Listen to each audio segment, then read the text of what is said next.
নমস্কার, চলুন সবাইকে ওয়েলকাম। আজকে আমি একটি স্টক নিয়ে আলোচনা করব। এই স্টকটির মধ্যে মোটামুটি একটা স্টক মাল্টিব্যাগার হতে গেলে যা যা কম্পোনেন্ট দরকার সব কম্পোনেন্ট এই স্টকটির মধ্যে আছে। স্টকটি যে রেজাল্ট আসলো Q1 26 যে ফার্স্ট কোয়ার্টার যে রেজাল্ট এসছে মোটামুটি 100%-এর বেশি সেলস গ্রোথ করেছে। স্টকটির নাম প্রথমে বলে দিই, vintage coffee and beverage limited. Vintage coffee স্টকটা প্রথমে একটু আমাদের জেনে নেওয়া দরকার অ্যাকচুয়ালি বিজনেস মডেলটাকে। এদের বিজনেস মডেল খুব সিম্পল বিজনেস মডেল। এরা কি করে, কফি বিনস না কফি সিডস, এই কফি বিনসগুলো কালেক্ট করে এরা কফি তৈরি করে। যে কফি পাউডার যে আছে, যেগুলো আমরা গুলে কফি বানাই আর কি, সেই কফি পাউডারগুলো এরা ম্যানুফ্যাকচারিং করে। এদের একটা তেলেঙ্গানাতে আপনার একটা বিশাল বড় ম্যানুফ্যাকচারিং ইউনিট আছে। এসব জায়গা থেকে কফি বিনসগুলোকে কালেক্ট করে সেই কফি পাউডারটাকে ম্যানুফ্যাকচারিং করে। সেই কফি পাউডারগুলো কি করে, মনে করেন যে 10 গ্রাম 20 গ্রাম থেকে শুরু করে একদম 25 কেজির প্যাকেট পর্যন্ত এরা প্যাকেজিং করে কফি পাউডারটা করে। বিজনেসটা বেসিক্যালি হচ্ছে আমার এক্সপোর্ট। এই ধরুন ইউরোপ, আফ্রিকা, এইসব জায়গায় এরা সব এক্সপোর্ট করে। কিন্তু বিজনেসটা মোটামুটি 85% বিজনেস কিন্তু এদের এক্সপোর্ট ডিপেন্ডেন্ট।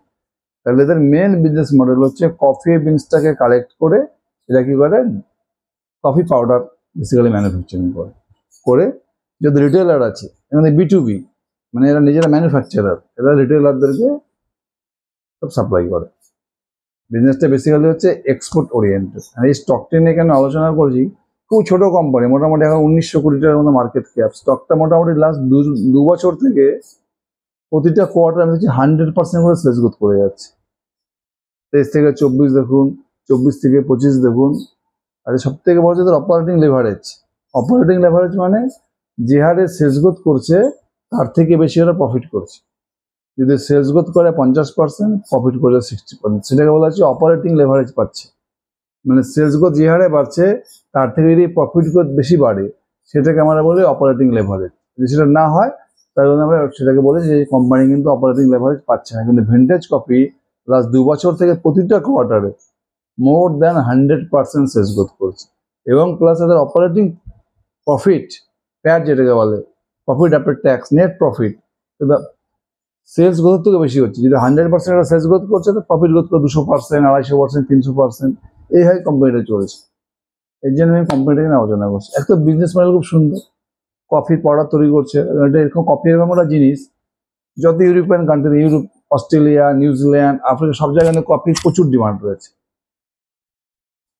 এই কোম্পানিটাকে দেখুন, এরা লাস্ট যদি আপনি হিসাব করেন, লাস্ট Q1 2025, Q1 2026, এই কোয়ার্টারে দেখুন সেলস গ্রোথ কত করেছে।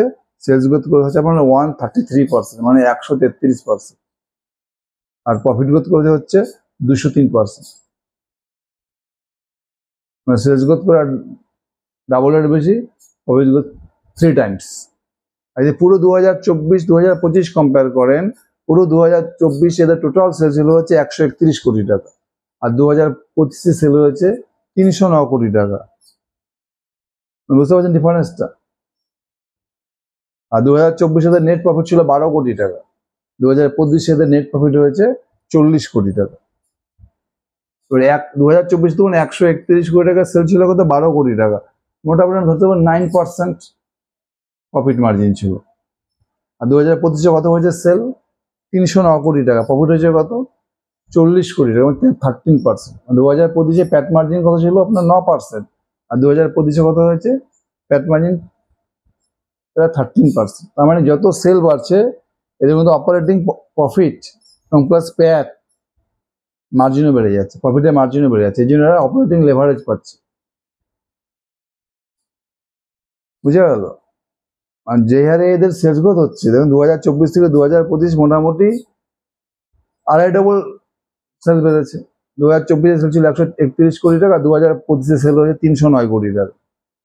আর প্রফিট দেখুন, প্রফিট ছিল 2024 নেট প্রফিট 12 কোটি টাকা, 2025 40 কোটি টাকা। সেলস বেড়েছে ডবলের বেশি, আর প্রফিট বেড়েছে 3 গুণেরও বেশি। Sales more than 2 times growth, profit growth more than 3 times. এটা কি করে হয়েছে?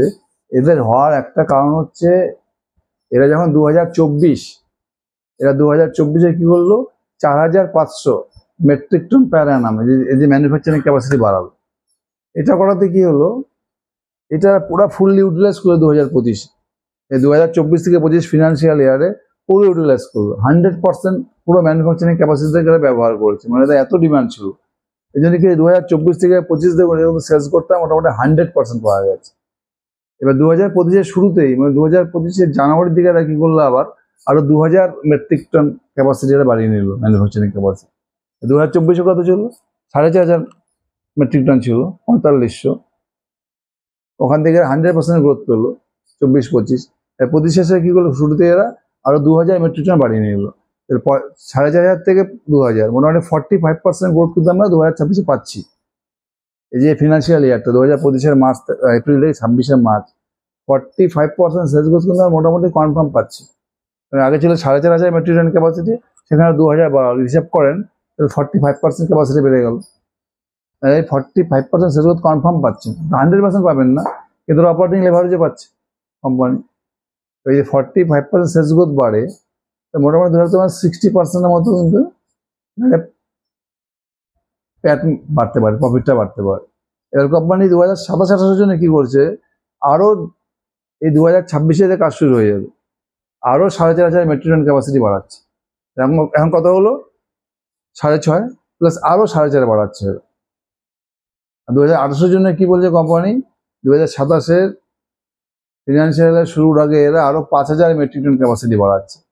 2024 ছিল 4.5, তারপর আসলো 2025-এর জন্য 2, 6.5। 2026-এ কত পাচ্ছি আমরা, আরো 4.5, 11,000 প্লাস 2027-এ পাচ্ছি 18,000, টোটাল 18,000 মেট্রিক টন ক্যাপাসিটি আমরা 2027 পর্যন্ত পাচ্ছি। 25, 26, 27, 28 3 বছরের কিন্তু গ্রোথের কোনো সমস্যা হবে না। জিনিসটা বোঝা গেল? 4,500 মেট্রিক টনের ক্যাপাসিটি ছিল 2024-এ ছিল, সেটা 2027 পর্যন্ত হচ্ছে আপনার 4.5, 2.5, 2.5, 4.5, 11 আর 16,000 মেট্রিক টন ক্যাপাসিটি হচ্ছে। হিসেব করুন 24 থেকে প্রায় 4 ডবল 2028, প্রায় 4 ডবল ম্যানুফ্যাকচারিং ক্যাপাসিটি বাড়ছে। এখানে কিন্তু প্রচুর স্কোপ আছে। এবার তো 2025 থেকে 2026 যদি হিসাব করেন, 2025-এ আমরা ফুললি ইউটিলাইজ ক্যাপাসিটি কত ছিল, 4,500 মেট্রিক টন। 2026-এর জন্য 2,000 বেড়ে যাচ্ছে পুরো ইয়ারের জন্য, 6,500 পাচ্ছি আমরা। 4,500 মেট্রিক টন থেকে যদি 2026-এ 6,500 মেট্রিক টন হয়, মোটামুটি এখানে 45% সেলস গ্রোথ পাচ্ছি 2026-এর জন্য। প্লাস এই কোম্পানি কি হচ্ছে, প্রতিবারই কিন্তু যা সেলস গ্রোথ করছে বা তার ডবল প্রফিট গ্রোথ করছে। এবার যদি আপনি 45% 2026 সেলস গ্রোথ পাই, প্রফিট গ্রোথ যদি ডবল হয় 90%, আমি 70% ধরলাম বা 60% ধরলাম, যে 60% প্রফিট গ্রোথ হয়, 2025-এর আপনার টোটাল প্রফিট কত হয়েছে, 40 কোটি টাকা। এর যদি আপনি 60% ধরেন, 4/6 মানে 65 crore, 65 কোটি টাকা ধরে রাখতে পারেন 2026-এর কনজারভেটিভ যদি আপনি ভাবেন, তবুও 65 কোটি টাকা প্রফিট মার্জিন, প্রফিট হচ্ছে, নেট প্রফিট। কোম্পানির মার্কেট ক্যাপ কত, 1,900 কোটি টাকা। 2026 যদি আপনার প্রফিট হয় 65 কোটি টাকা, আর যদি কোম্পানির মার্কেট ক্যাপ 1,900 কোটি টাকা, ডিভাইড করুন, মোটামুটি 27 থেকে 28 পি আমি স্টকটা পেয়ে যাচ্ছি। কত percent growth engine, 60% growth engine. আমি কনজারভেটিভলি বললাম, এটা কিন্তু মনে হচ্ছে আমার হিসাবে যথেষ্ট ভালো ডিল। 27 থেকে 28 পিতে মোটামুটি 60% প্যাট গ্রোথ পাচ্ছেন আর কি, প্রফিট আফটার ট্যাক্স। এই কোম্পানি আরেকটা জিনিস খুব ভালো করছে এরা, মোটামুটি সেপ্টেম্বর 2024 থেকে এরা তো পিটুই, এরা কফি পাউডার ম্যানুফ্যাকচারিং করে সব কফি বড় বড় কোম্পানিকে সাপ্লাই করছে এরা, যারা রিটেলার। এবার কোম্পানি সেপ্টেম্বর 2024 নিজেরাই কফি করছে রিটেলিং। এতে কি হবে, ব্যান্ড পার্টটা বাড়বে, ভিন্টেজ কফি, কফির শোরুম খুলছে এরা, রিটেলিং নবী মুম্বাইতে শুরু করেছে, এবার ধীরে ধীরে ইন্ডিয়াতে আরও এরা স্প্রেড করবে। এরা কিন্তু নিজেরা এখন রেডিমেড কফি যেটা এরা বিক্রি করছে, সেই কফি কিন্তু এরা নিজেরা রিটেলিং করা শুরু করে দিয়েছে। বিটিভি তো চলছে, একদম হোলসেলারের কাজ করছে ম্যানুফ্যাকচারিং কাজ। সঙ্গে সঙ্গে কিন্তু এরা 2024-এর সেপ্টেম্বর থেকে নবী মুম্বাইতে যে জায়গা আছে সেখান থেকে কিন্তু এরা কফির রিটেলিং শুরু করছে। তার মানে এরা বিটিভিতে চলে আসছে, দেখি হবে প্যাট মার্জিনও বাড়বে, প্লাস একটা ব্র্যান্ড নেমও হবে, ব্র্যান্ড পাওয়ার বেড়ে যাবে। তো আপনারা স্টকটা দেখুন, এই স্টকটার মধ্যে কিন্তু প্রচুর স্কোপ আমি দেখতে পাচ্ছি। যে এরা ম্যানুফ্যাকচারিং ক্যাপাসিটি বাড়াচ্ছে, ম্যানুফ্যাকচারিং ক্যাপাসিটি বাড়াচ্ছে মানে কি, নিশ্চয় কোম্পানির প্রচুর ডিমান্ড আছে। আর কফির তো বুঝতেই পারছেন, যত ওয়েস্টার্ন কান্ট্রি আছে, আফ্রিকা, ইউরোপ এসব দেশে তো কফি প্রচুর ডিমান্ড। প্লাস কোম্পানি এখন কি করছে, ইউরোপ আফ্রিকা ছেড়ে কোম্পানি এখন অস্ট্রেলিয়া, ইউএসএ, নিউজিল্যান্ড এই তিনটা দেশে কিন্তু এরা এখন বিজনেস শুরু করছে।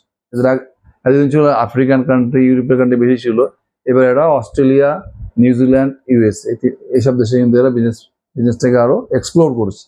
আর আমেরিকা তো জানেনি, মানে ওয়ার্ল্ডের মধ্যে সব থেকে বেস্ট কনজিউমার কান্ট্রি। এদের কফি ডিমান্ডের কোনো সমস্যা নেই, শুধু যে এই কোম্পানির এক্সিকিউশন ঠিক থাকে, এটা ম্যানুফ্যাকচারিং ক্যাপাসিটি সমানে বাড়াচ্ছে, কিন্তু ডিমান্ড প্রচুর আছে। তার মনে হয় আগামী 2-3 বছর কিন্তু এই কোম্পানির জন্য বেস্ট আসতে পারে, প্রচুর ভালো স্কোপ কিন্তু এই কোম্পানির থেকে আপনি পেতে পারেন। স্টাডি করুন, ভালো করে ব্যবসাটা বুঝুন, দেখুন। আমার মনে হয় কোম্পানির মধ্যে প্রচুর স্কোপ আছে। নমস্কার।